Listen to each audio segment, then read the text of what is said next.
Hopefully this works out better.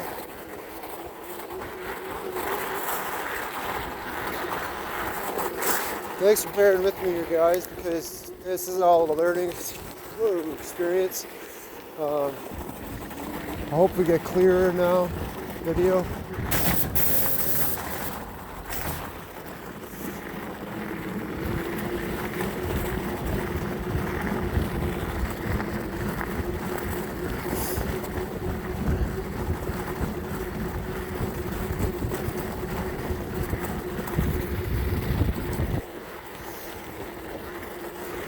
I notice at night a lot, trying to get rabbits and stuff running in front of you. And they don't know what to do because all of a sudden there's a light coming towards them, and then they start zigzagging in front of you.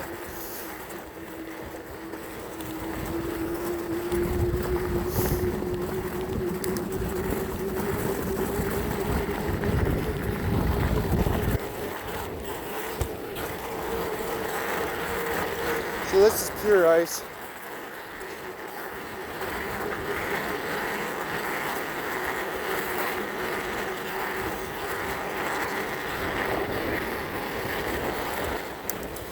Other tires, there's no way I've been doing this yet. We're doing this that fast and coming in. I only have back brake or front brakes. I have no back brakes right now still.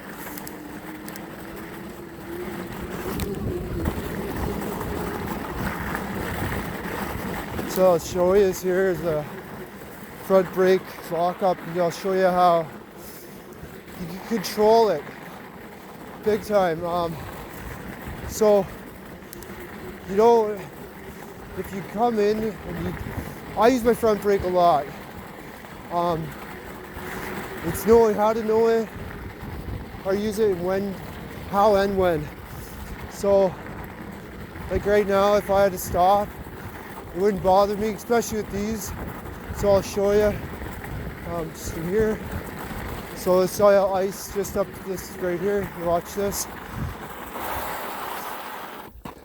So that's your front brake locked up.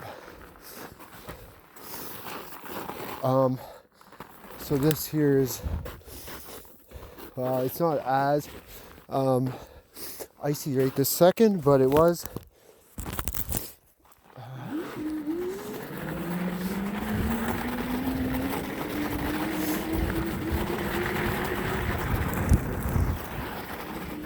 I really hope this turns out better. In the last videos, they're kind of crap. Well, not kind of, they were. This stuff is slick, hear that? So that's the studs. It sounds like a kid threw a whole bunch of marbles down a wood floor or tile floor. But if you hit the throttle on that, or do anything like that, or hit the brakes, that's on those bridges, I think that steel with these studs, and even the normal tires without, but especially these steel studs, it slides like crazy. Now, the other bike or other tires, like they kind of do, but these aren't good on steel is never good. I'm going to show you how easy it locks up the front tire or slides. I don't want to go, yeah, see, I started to slide a bit crazy. But I haven't lost any studs. I think it hooks up pretty good.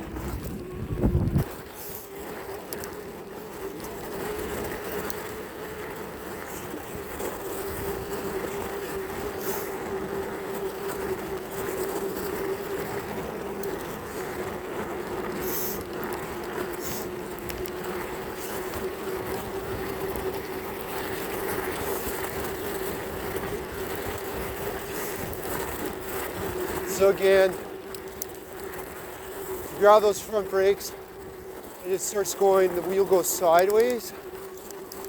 Let off, like always try and have a finger on your brake like this. Always try and have that. Actually, I might be able to show you better here. Okay, I'm gonna move in here a sec. So I'm gonna grab the brakes up here, front brake lock. And that I would have been sliding forever with the other tires. And you can see it just bites right in.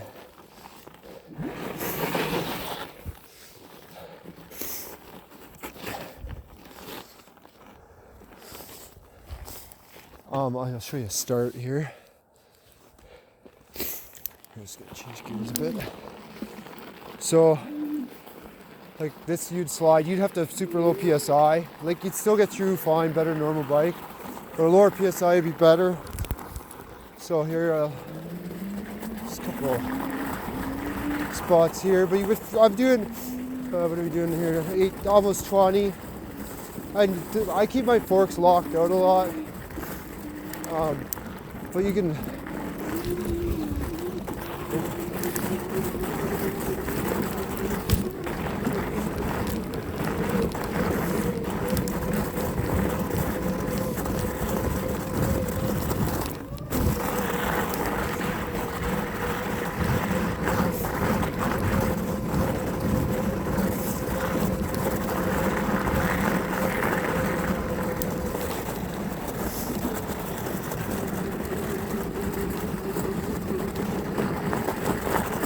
Now,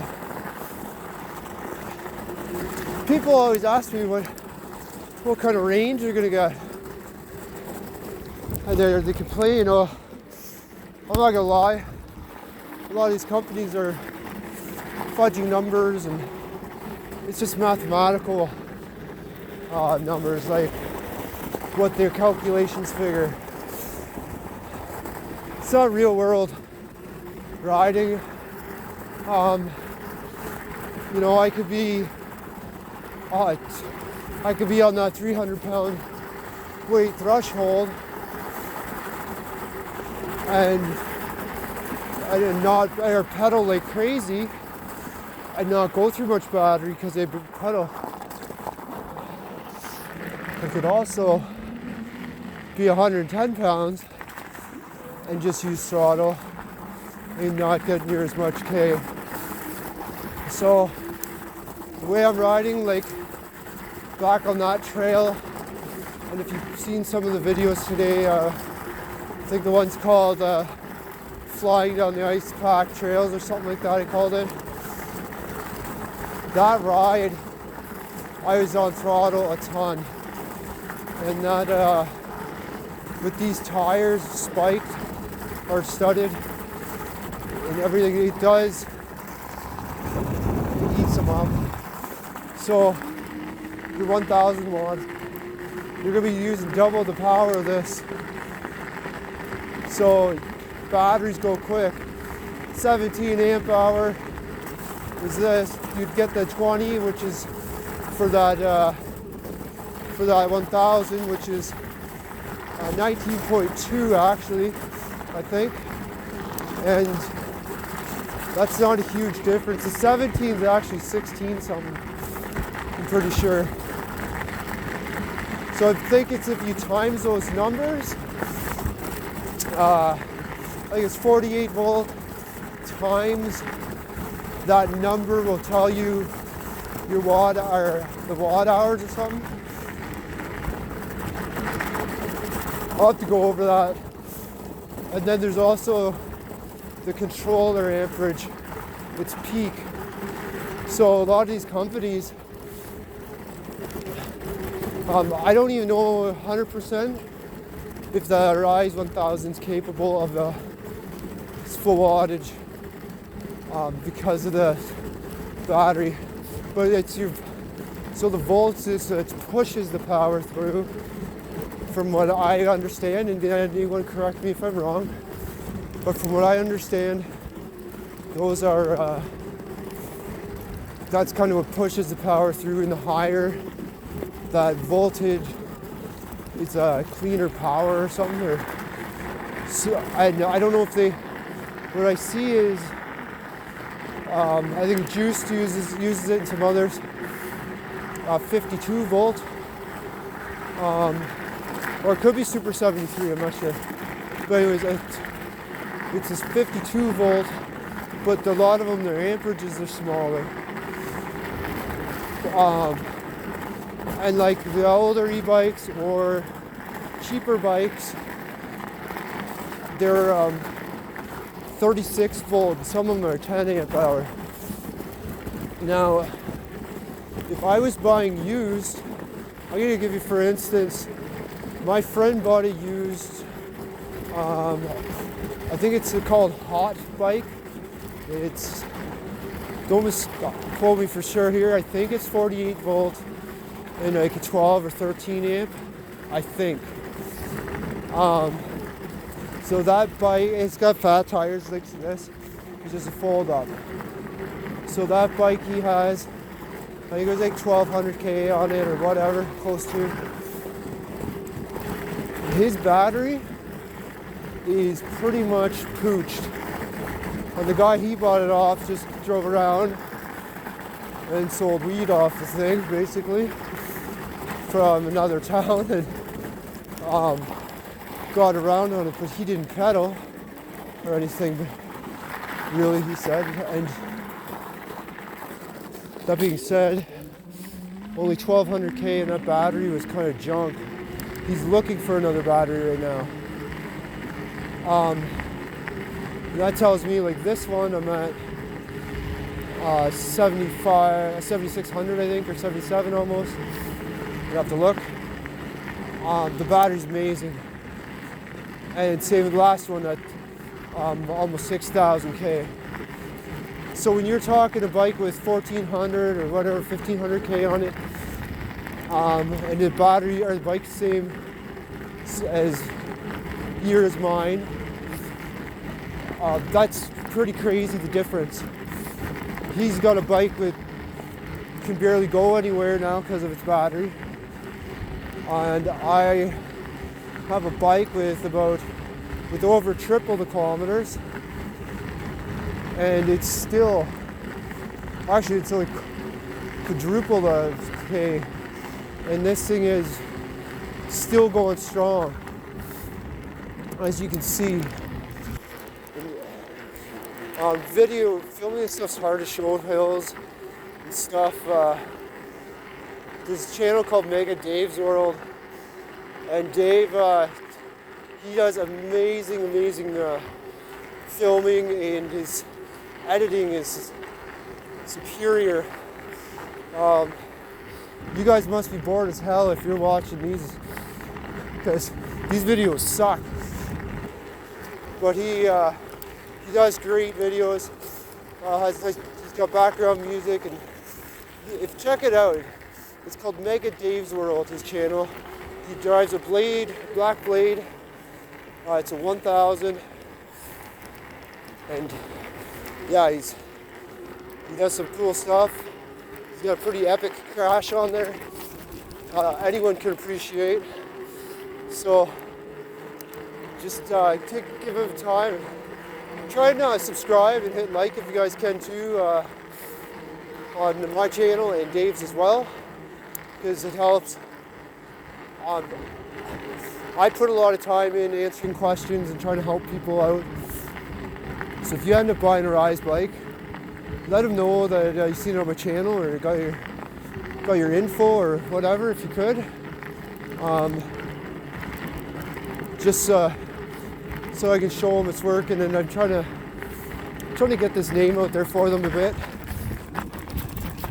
Not that I've just been laid off work, so this is a bit of a hobby, and hopefully I can help people make a good decision. So we're doing 40 now, 40.2.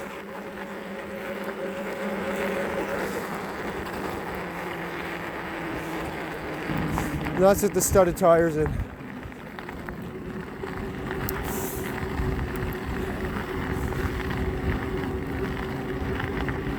And again, this is 500 watt, 17 amp hour base model.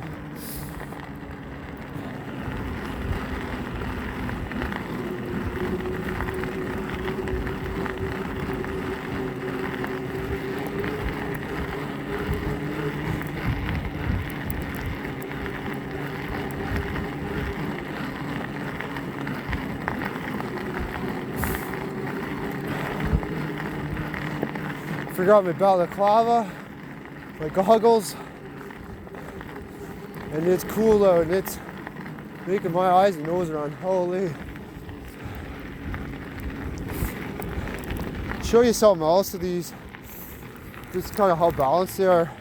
I'm gonna grab, that front brake because that's all I have.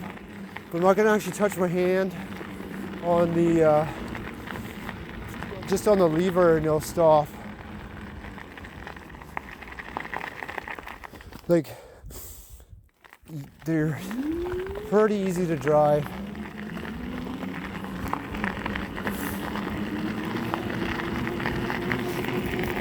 Like I said, I did tubeless tires on my other one. I ended up doing, because I pinched the tube early on. Would I do it again? No. I don't think I would put tubeless in my bike.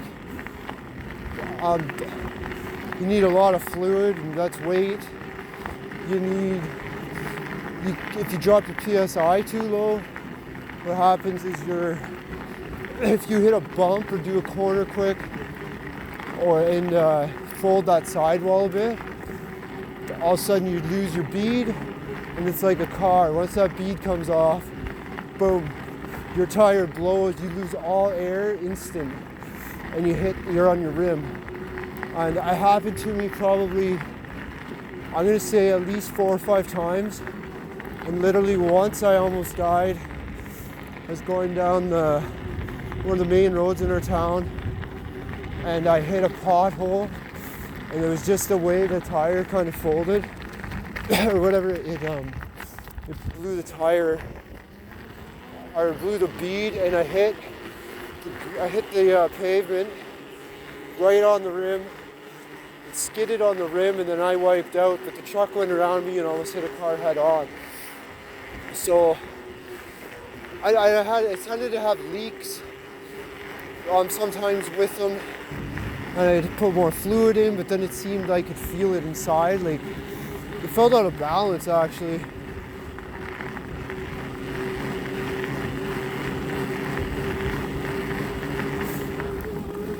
See, those spikes or studs are loud.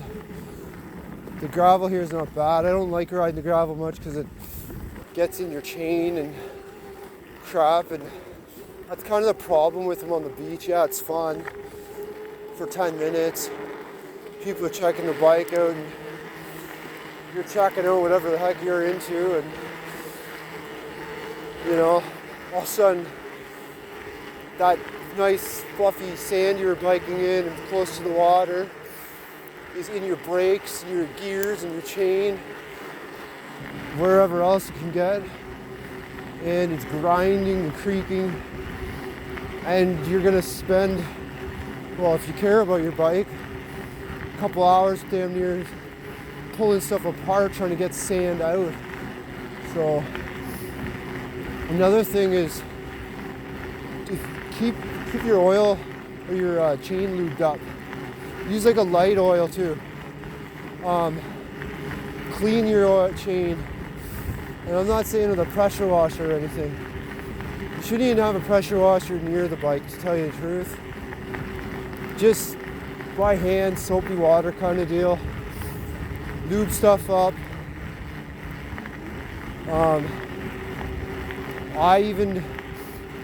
I think it would void my warranty or voids warranties, but I still do it anyway.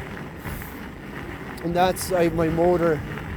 When I get to around 2,000 or so K, I pop it off, and I open up that hub, because on my blade, it's not just RIZE bikes, because these are a bafang motor. It's by a different company, and most companies are just buying parts, and a lot are similar or whatever. Some are higher grading, but what I do is I open it up, and the first time I did it was because I had an issue.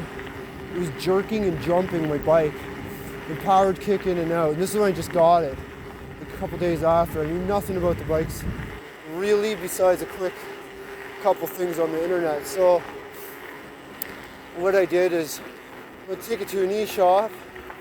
The guy wanted $150 Canadian plus tax to open it up, take it off my bike and just open up the hub. That wasn't troubleshooting, that wasn't fixing, that's not parts, nothing.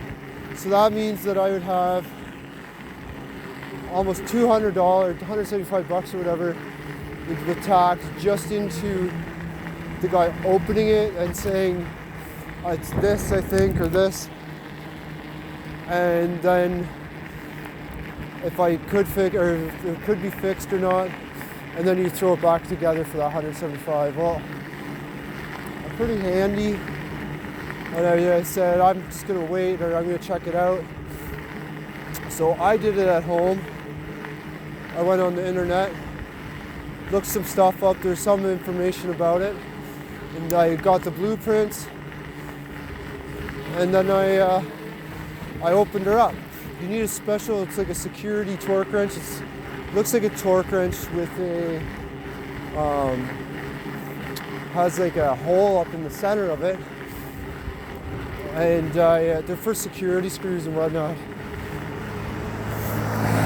So I got it open. What it was, well, this wasn't even the issue, but I had some water in it, a bit of moisture. And you can get that in the motors.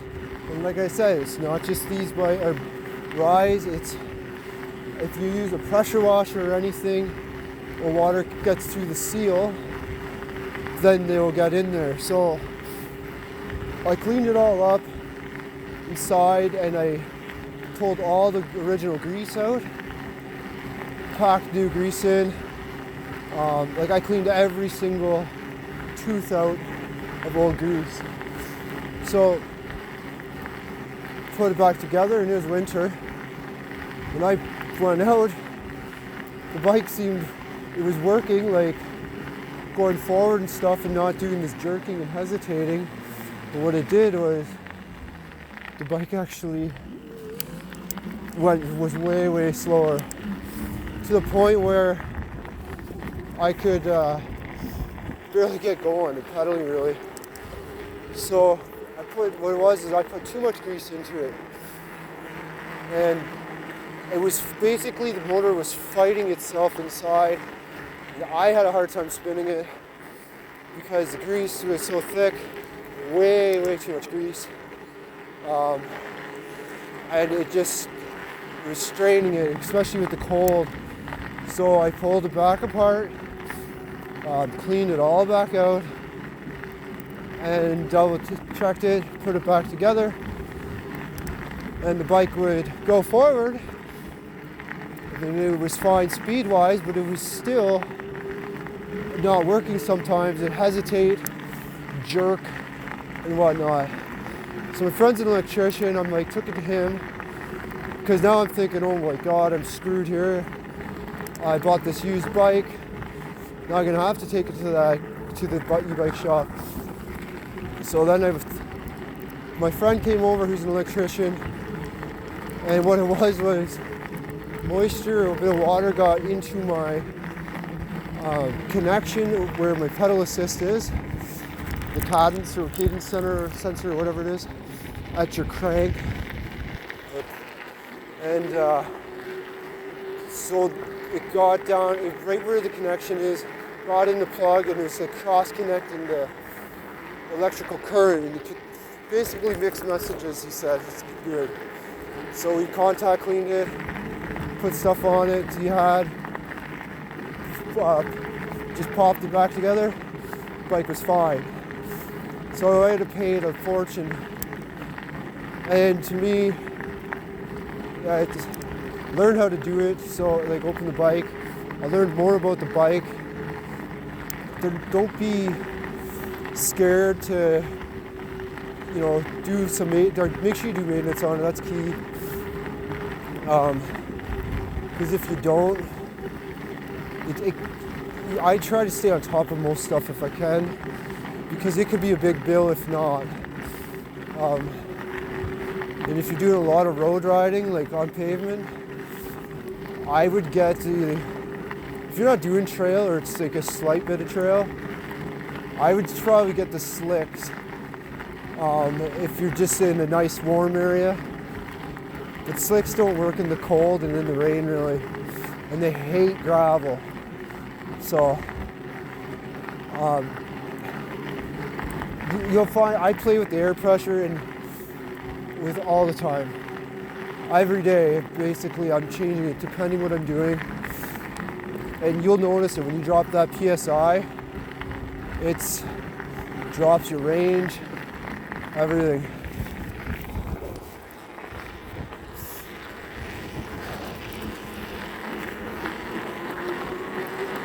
Some vicious dogs down here sometimes.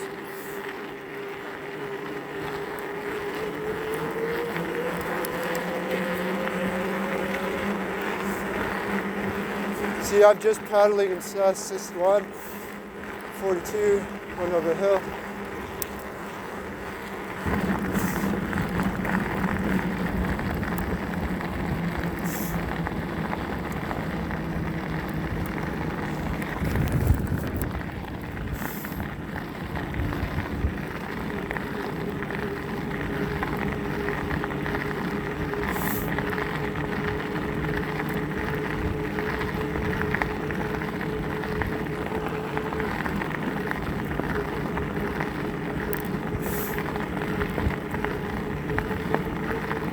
So those motors, though, to take apart, it's like after you get your actual tire or the hub and wheels tire set off the back of the bike, all you have to do is take these little screws I was talking about.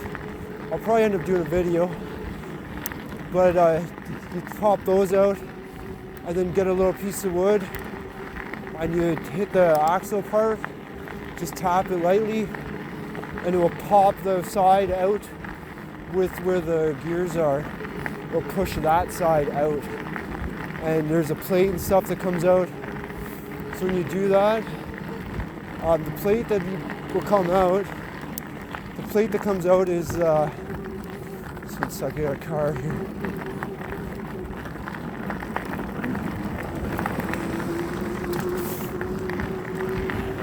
So the plate has a gasket around it, or a big rubber O-ring. That O-ring needs, you got to be very careful with that when you pull it out. And make so it'll stick in with that plate, and you might not even notice because it's black on black.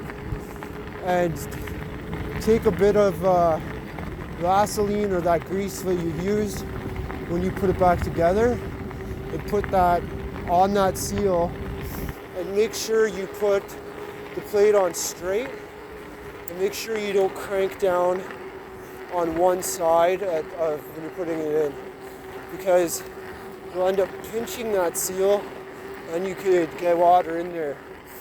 Also, don't over tighten those bolts because you can easily strip them. You naturally think I gotta get them tight as hell. Don't. And also maybe get a bit of blue lock, not red Loctite, it's too strong.